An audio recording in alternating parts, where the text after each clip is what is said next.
For Pacifica Radio, I'm Christina Onnested. Former President Donald Trump was indicted on charges he waged a campaign of deceit and fraud to overturn the 2020 election in the run-up to the deadly January 6th Capitol siege.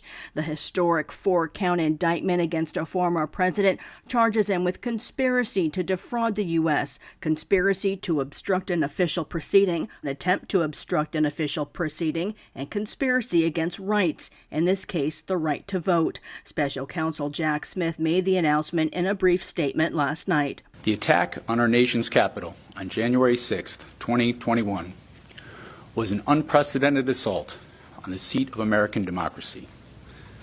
As described in the indictment, it was fueled by lies.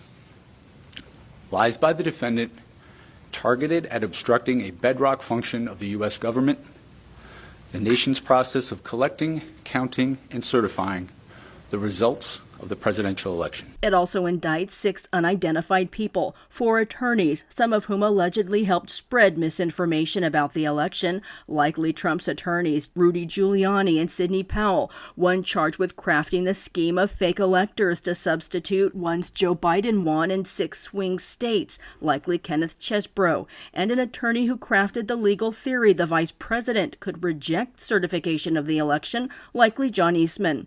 It also indicts a Justice Department official who allegedly did Trump's bidding by using the department to, quote, open sham election crime investigations and influence state legislatures with knowingly false claims of election fraud, likely Jeffrey Clark. He resigned from the department in 2021. The 6th co-defendant is an unnamed political consultant who allegedly helped craft the fake electors' plan to obstruct certification of the election's outcome.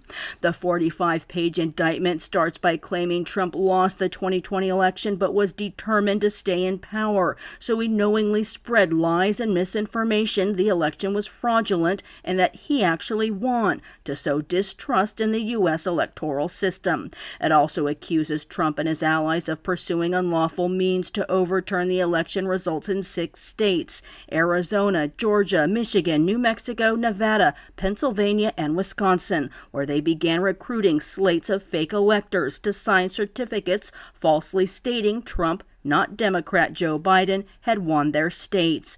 Those certificates were ultimately ignored by state lawmakers, but prosecutors say it was part of a corrupt plan by Trump and his allies to subvert the results of the election. Trump is denying the charges and compared them to Nazi Germany. His former attorney, Rudy Giuliani, calls the charges a violation of the rights to free speech against an American citizen. It's Trump's 3rd indictment this year as he pursues the Republican presidential nominee. Meanwhile, 2 more Republicans in Michigan were indicted in relation to the fake elector scheme in that state for allegedly accessing and tampering with voting machines after the 2020 election, including a former Republican candidate for Attorney General in the state. Some 16 fake electors in Michigan were indicted by state officials last month, including high-ranking members of the state's Republican Party.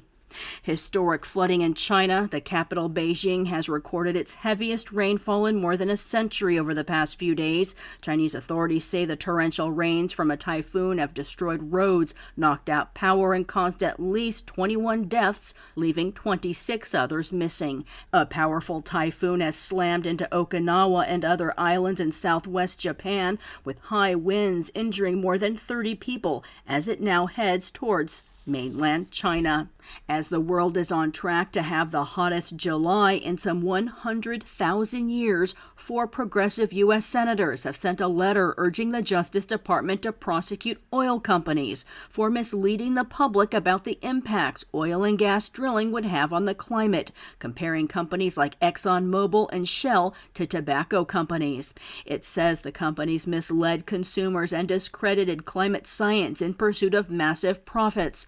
Records earlier this year show Shell scientists knew as far back as the 1970s the climate warming impacts of fossil fuel emissions. Exxon scientists also knew that. Both downplayed and ignored that science in its public messaging and advertisements, and even financed climate denial messages. The letter accuses the 2 companies and possibly others of violating several federal laws, including racketeering, truth in advertising, and consumer protection laws. Democrats Elizabeth Warren and Ed Markey of Massachusetts, Jeff Merkley of Oregon, and Independent Bernie Sanders of Vermont signed the letter sent out Monday. I'm Christina Onnested, reporting for Pacifica Radio.